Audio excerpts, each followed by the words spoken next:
In the backcountry sits an unassuming hotel. It's the jewel of the town, and it's popular with honeymooners. To everyday tourists, it's a charming bed and breakfast. The only thing that brings to light its history is a bronze plaque in front of the hotel. It reads, Hotel Robinson, 1897, built for Albert Robinson and wife Margaret on the site of the restaurant bakery. It's the sole surviving Julian mining era hotel. It's not only one of the oldest hotels owned by African Americans, but it's also a national site, historical site. Larry Malone is a local historian and wrote a book about black pioneers in San Diego from the 1880s to the 1920s.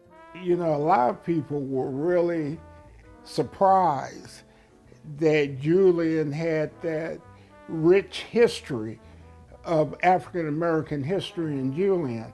And part of that history started with a love story, says Chuck Ambers, the curator of the African Diaspora Museum and Research Center. There's a love relationship between that hotel and Julian, just like there was a love relationship between Albert and Margaret. He says Julian was a sleepy little town founded by former Confederate soldiers before gold was discovered there.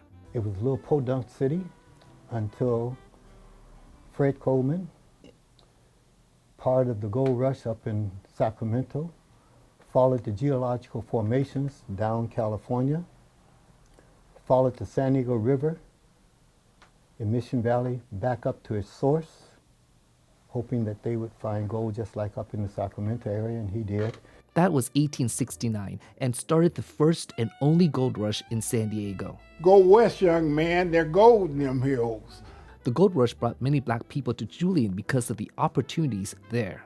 Among them was Albert Robinson. Then he shows up here in Julian in 1880 on the census record. That's David Lewis. His family has lived in Julian for 4 generations. He's the town historian. Albert, I'm assuming, was enslaved wherever he was living at the time. He supposedly came here with a man named Levi Chase. There's no history about him being an ex-slave. He came into the San Diego area in El Cajon as a laborer. His wife, Margaret, came to Julian later. She marries Albert in 1886. And so that is when I believe they started a bakery and a restaurant business, I believe here on this site.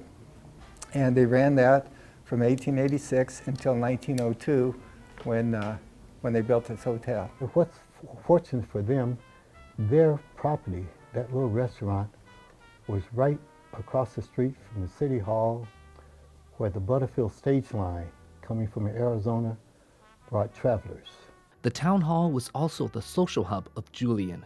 They also held dances there, and these dances could last all night. And according to what I've read, the hotel provided meals for those dances at night. Mrs. Robinson, she was famous for her apple pies, and people would come from miles around to sample Mrs. Robinson's apple pies. Her name gets linked sometimes with the apple pies, but she wasn't the only one that made apple pies. And so Julian apple pies was not started by Margaret Robinson. That may be a folklore. Albert died in 1915, and Margaret ran the hotel by herself until 1921, when she sold it for $1,500. There's a lot of history in this hotel. U.S. Grant, the son of President Grant, used to stay in this room before he built the U.S. Grant Hotel in 1910. The rooms in the hotel bear the names of some of the prominent people who once stayed there. For Lewis, it's part of his history and the history of Julian. My great uncle, who used to come here with his family when he was little, and when they'd get to the front door, Albert would come out and pick him up and put him on his shoulders and walk him on into the hotel. And my uncle says, I felt like I was 10 feet tall. Alexander Nguyen, KPBS News.